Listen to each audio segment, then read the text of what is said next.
Dikisahkan pada masa pemerintahan yang keras di negeri Daiminkai, berdirilah sebuah pasukan elit bernama Jinwei, atau yang kerap dikenal sebagai pasukan berjubah, di mana pasukan ini dibentuk dari anak-anak yatim piatu yang tak memiliki keluarga. Lalu mereka dilatih dari sejak kecil untuk menjadi mesin pembunuh. Seiring berjalannya waktu, salah satu murid terbaik mereka yang bernama Xinlong berhasil menempati posisi tertinggi sebagai komandan. Ia dipercaya membawa sebuah kotak berisi 14 bilah pedang, di mana masing-masing memiliki fungsi unik, yaitu 8 untuk menginterogasi, 5 untuk mengeksekusi, dan 1 pedang terakhir untuk mengakhiri hidup sendiri bila dibutuhkan. Sehingga di bawah kepemimpinannya, Jinwei tumbuh menjadi pasukan yang ditakuti setiap negeri. Namun sayangnya dengan para pejabat korup, pasukan ini justru menjadi alat teror politik. Kemudian kita diperlihatkan dengan sebuah klan pemberontak yang dipimpin oleh seorang pria bernama Xianxing, di mana klan ini dahulu pernah gagal melakukan kudeta dan masih menyimpan dendam. Seperti yang terlihat, kedua kaki Xing ini juga telah dipotong sebagai hukuman. Namun semangat pemberontakannya belum padam. Kini ia bersekutu dengan Perdana Menteri yang bernama Jia Jingsong. Dia sendiri adalah sosok yang licik dan berambisi untuk menggulingkan kekuasaan. Setelah deklarasi kudetanya dimulai, Xing pun menyerahkan misi terakhir kepada anak angkatnya yang misterius, yaitu Tuo Tuo. Lalu ia menggunakan darahnya sendiri sebagai simbol perintah terakhirnya.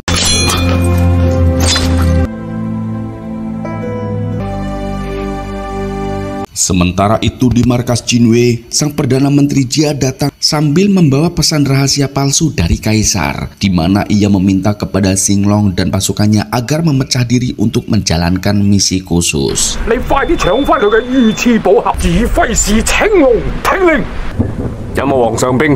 Di mana misi itu adalah untuk mengambil sebuah kotak misterius dari penasihat istana lain yang bernama Zhao Zhenyan. Di malam harinya, Xinlong langsung bergerak cepat, kemudian membagi pasukannya agar mengamankan area luar, sedangkan ia sendiri yang akan masuk. Saat tiba di dalam rumah penasihat itu, ia pun segera meminta kotak tersebut secara damai. Namun Xinyan bersikukuh untuk melindunginya, bahkan rela mati. Akhirnya Xinlong pun menyandera anak Xinyan demi mendapatkan kotak tersebut. Tapi tanpa sengaja kotak itu terbuka dan isinya sungguh mengejutkan, yaitu sebuah segel kekaisaran. Dimana bila segel itu jatuh ke tangan Perdana Menteri Jia, maka ia akan memiliki kuasa penuh atas undang-undang negeri. Namun belum sempat Xinlong bertindak, tiba-tiba seorang menyerang mereka dari luar dan merebut segel tersebut. Saat berusaha mengejar, Xinlong mendapatkan kenyataan pahit, di mana semua pasukannya telah dibantai habis, serta pasukan komandan lain ditangkap. Ternyata mereka telah dihasut untuk berkhianat. Di lain sisi, di dalam ruang tahanan, salah satu komandan Jinwei yang bernama Xuanwu telah setuju untuk berkhianat. Namun sebagai syarat, ia disuruh untuk menghabisi 2 komandan lain yang kini ditahan. Singkat cerita, setelah mengalahkan salah satu komandan itu, Xuanwu terlihat kesulitan saat melawan satu komandan yang mengincar Perdana Menteri. Namun tiba-tiba saat ia akan menghabisi Perdana Menteri, muncul sebuah selendang senggong gendong bayi yang menutupi mukanya. Dan ternyata itu adalah Tuo Tuo. Di sini terlihat kemampuan Tuo Tuo seperti berada di level lain, dan dia dapat dengan mudah mengalahkannya.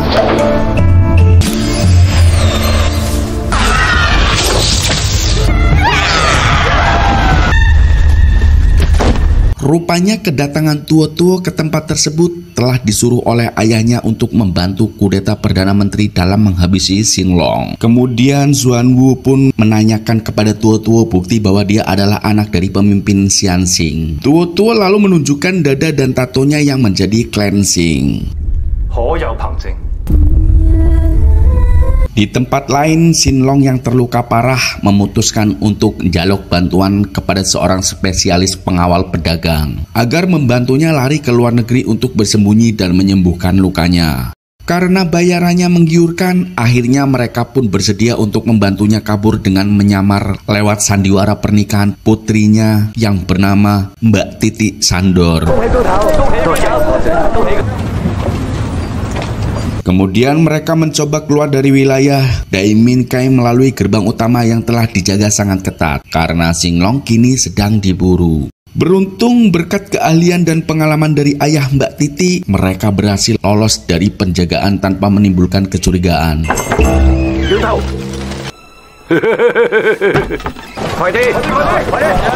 Keesokan harinya saat mereka beristirahat di tengah pelarian, tiba-tiba muncul sekelompok preman gunung yang mengaku sebagai Hakim Gurun, di mana mereka berniat merampok rombongan Sinlong. Tetapi semua berubah ketika Sinlong menghajar mereka satu persatu hanya dengan menggunakan balunge ayam.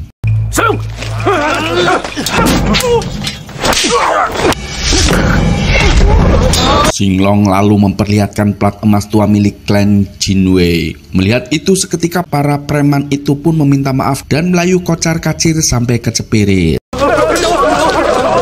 Setelah itu mereka pun melanjutkan perjalanan. Saat mereka tiba di hutan, ternyata keberadaan mereka sudah dilacak oleh pasukan kerajaan, di mana mereka bisa diketahui karena preman yang tadi dipukuli Wadul. Ketika mereka hendak menyingkirkan kayu yang menghalangi jalan, tiba-tiba pasukan kerajaan mendadak menyerbu.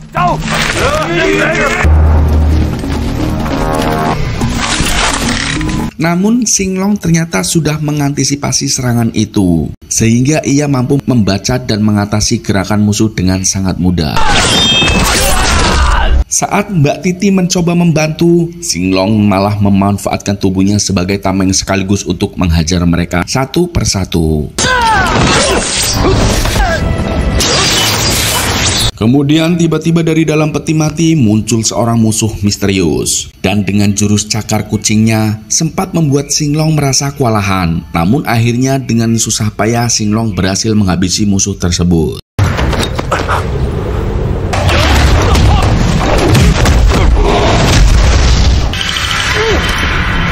Kemudian salah satu pasukan yang selamat langsung menyerah dan mengungkapkan informasi penting. Ia mengatakan bahwa orang memerintahkan penyerangan ini adalah Xuan Wu yang kini telah berkhianat. Setelah kejadian itu, para pedagang akhirnya menyadari bahwa pria yang mereka bantu selama ini adalah anggota Jinwei. Karena merasa ketakutan, mereka pun langsung memutuskan perjanjian kontrak untuk mengantar. Sinlong pun segera mengambil tindakan cepat, di mana ia langsung menyandra Mbak Titi. Ia lalu menyuruh ayah Mbak Titi untuk pergi ke arah berlawanan agar bisa mengalihkan perhatian pasukan yang mengejar mereka. Keesokan harinya, Sinlong dan Mbak Titi tiba di sebuah kota kecil di tengah padang pasir yang dikenal sebagai Gerbang Angsa Liar. Sinlong kemudian mulai menyusun rencana. Ia lalu meminta kepada Mbak Titi untuk menyamar sebagai dirinya dan menuju pos penjagaan. Sementara Sinlong akan menyusup ke dalam kota demi menyadap pesan rahasia yang ditunjukkan untuk Perdana Menteri.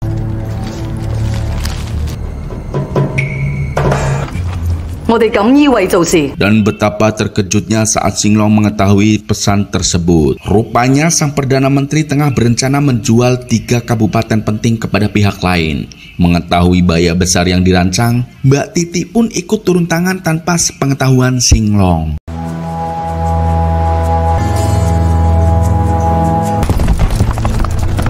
Kemudian ia menyamar sebagai ustazah dan mencari sesuatu yang penting milik klan Sing untuk penyamaran nantinya.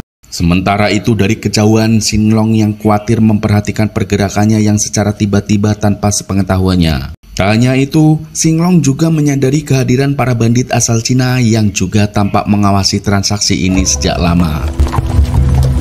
Singkatnya, Sinlong dan Mbak Titi istirahat untuk makan di sebuah angkringan. Namun situasi tak berlangsung tenang karena tiba-tiba sekelompok bandit mendatangi mereka. Dan ternyata mereka ini adalah hakim gurun yang asli. Berbeda dengan bandit yang sebelumnya di mana mereka adalah perampok legendaris yang terkenal di wilayah itu. Di sini niat mereka untuk merampok uang cleansing yang hendak digunakan dalam transaksi jual beli kabupaten. Dan akhirnya hakim pun menantang berduel dengan Singlong. Meskipun awalnya terjadi gelut-gelutan, akhirnya Singlong menghentikan pertarungan itu dan meminta kepada hakim untuk bekerja sama.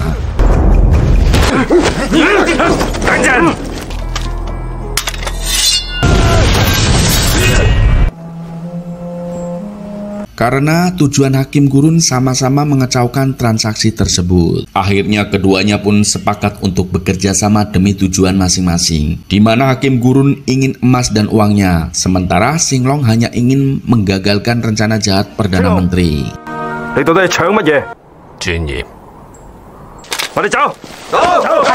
Kemudian Singlong yang sadar bahwa misi kedepannya semakin berbahaya, Singlong pun menyuruh Mbak Titi kembali ke ayahnya. Namun reaksi Mbak Titi justru membuat Singlong terdiam, di mana ia tampak kecewa dan tersinggung. Meskipun karena selama ini perasaannya sudah terlanjur tumbuh, ia merasa hubungannya dengan Singlong sudah lebih sekedar dari misi penyamaran.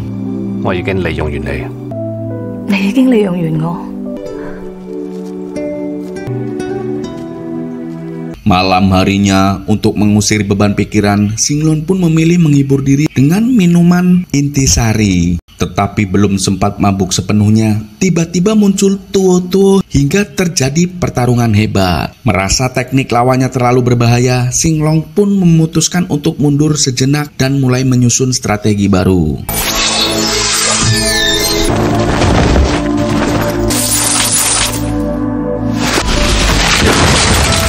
Keesokan harinya, seperti yang telah dijanjikan, Perdana Menteri datang ke tempat transaksi dengan didampingi oleh Xuanwu untuk bertemu dengan perwakilan dari klan kerajaan Arab. Ternyata transaksi itu juga bahkan diawasi oleh seorang notaris karena berkaitan dengan jual beli 3 kabupaten strategis. Namun suasana mulai memanas ketika perwakilan dari klan Sing juga datang, di mana ternyata mereka mengincar segel kekaisaran sebagai bagian dari kesepakatan. Hal itu tentu saja membuat Perdana Menteri terkejut dan menolaknya. Di tengah ketegangan itu, sebuah pengkhianatan pun terjadi. Xuanwu yang seharusnya loyal kepada kerajaan ternyata telah disuap oleh Sing, di mana ia malah membunuh sang Perdana Menteri di hadapan semua orang.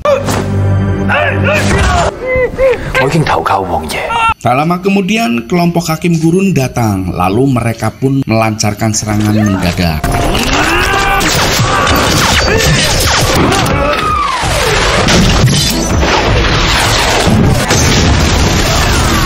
Sementara itu di dalam ruangan, Singlong yang menyamar sebagai anggota Xianxing mengungkapkan identitasnya sebagai Jinwei dan mengatakan bahwa ia datang untuk masalah pribadi dengan Xuanwu atas pengkhianatannya. Dan akhirnya pergelutan sengit antara dua mantan saudara perguruan Jinwei pun terjadi. Hingga akhirnya Xuanwu melarikan diri dengan segel kekaisaran yang ia lempar sebagai pengalih perhatian. Di lain sisi, hakim dan pasukannya pun akhirnya berhasil mengalahkan perwakilan klan Sing. Ia pun semakin kagum pada Singlong yang ternyata tak menginginkan emas dan uang rampasannya, tetapi hanya berjuang demi keadilan. Sebagai bentuk hormat, hakim pun menyiapkan kereta kuda untuk Singlong kabur. Namun sesampainya di kereta, ia dibuat terkejut ternyata Mbak Titi sudah disandera oleh Tuo, di mana ia mengancam akan membunuh Mbak Titi jika Singlong tak menyerahkan segel kekaisaran. Akhirnya demi keselamatan Mbak Titi, Singlong pun rela menyerahkan segel tersebut. Sementara itu, anak buah hakim menyaksikan pertempuran tersebut dan melaporkannya. Mereka pun mendapat kabar bahwa sebanyak 10.000 pasukan sedang bersiap untuk melancarkan kudeta. Dan disinilah hati nurani hakim mulai tersentuh. Oleh karena itu, ia memutuskan untuk ikut berjuang. Kita balik maning ke Singlong, di mana Mbak Titi meminta bantuan ayahnya beserta pedagang pengantar barang yang sudah berpengalaman untuk menyusuri jalan gurun. Mereka pun mulai menyusun strategi untuk menjebak Xuanwu dan Tuo.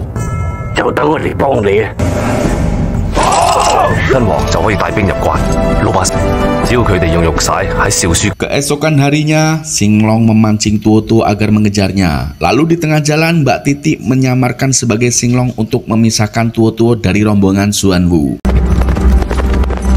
Dan setelah itu, mereka berencana menyerang Xuanwu dan pasukannya di jalur sempit. Kelompok pedagang yang paham medan mulai menutup satu-satunya jalan hingga membuat pasukan Xuanwu terpecah menjadi dua. Saat mereka hampir bertemu di persimpangan, Singlong langsung meledakkan bom yang membuat mereka menjadi panik dan saling adu tembak sesama pasukan Xuanwu.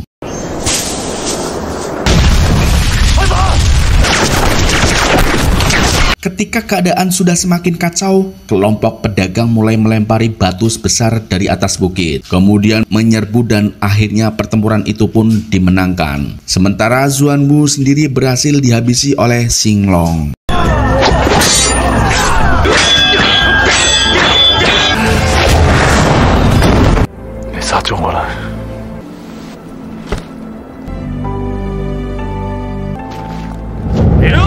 Namun belum selesai sampai di situ. Singlong harus segera bergegas menyelamatkan Mbak Titi yang sedang dikejar Tuo. Sementara itu, Tuo yang menyadari bahwa dirinya telah terkecoh, ia pun mencoba membunuh Mbak Titi. Beruntung Hakim datang tepat waktu dan menyuruh Mbak Titi untuk kabur.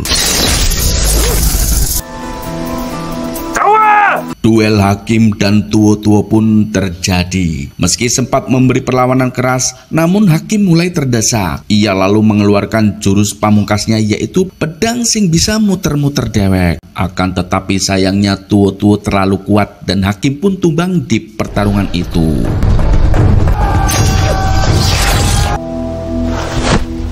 Di lain sisi, Mbak Titi berhasil bertemu dengan Singlong. Ia lalu menceritakan bahwa dirinya telah berhasil selamat berkat bantuan Hakim. Tetapi ketika mereka melihat Tuo masih mengejar, mereka pun langsung sadar jika Hakim telah tewas dalam pertarungan itu. Karena tak punya pilihan lain, Singlong pun memutuskan untuk menghadapi Tuo. Sementara Mbak Titi bergegas membawa segel kekaisaran kembali ke istana.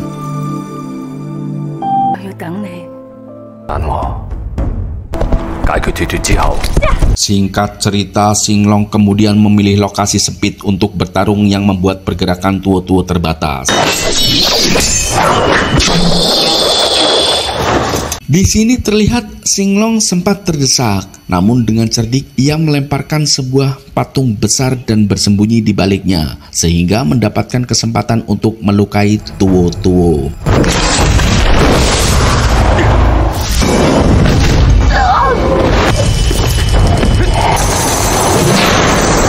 Singlong kemudian memancing Tuo masuk ke dalam sebuah ruangan tertutup, berencana mengurungnya di dalam. Sementara Tuo berhasil melompat keluar, namun kakinya kecepit pintu yang menutup secara otomatis. Kini keduanya pun dalam kondisi yang luka parah. Tuo pun menggunakan serangan terakhirnya dan bertarung dengan satu kaki.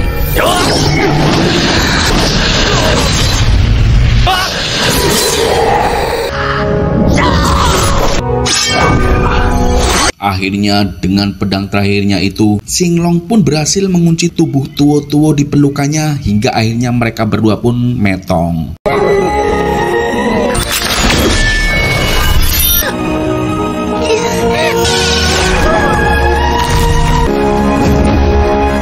Beberapa hari kemudian, Mbak Titi berhasil mengembalikan segel kekaisaran dan konspirasi Sing pun akhirnya terbongkar.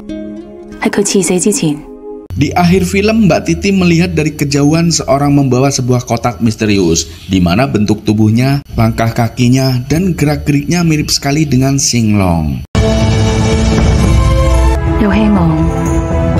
Dan film pun berakhir. Terima kasih sudah menonton. Nantikan alur cerita film menarik lainnya bersama SB Movie.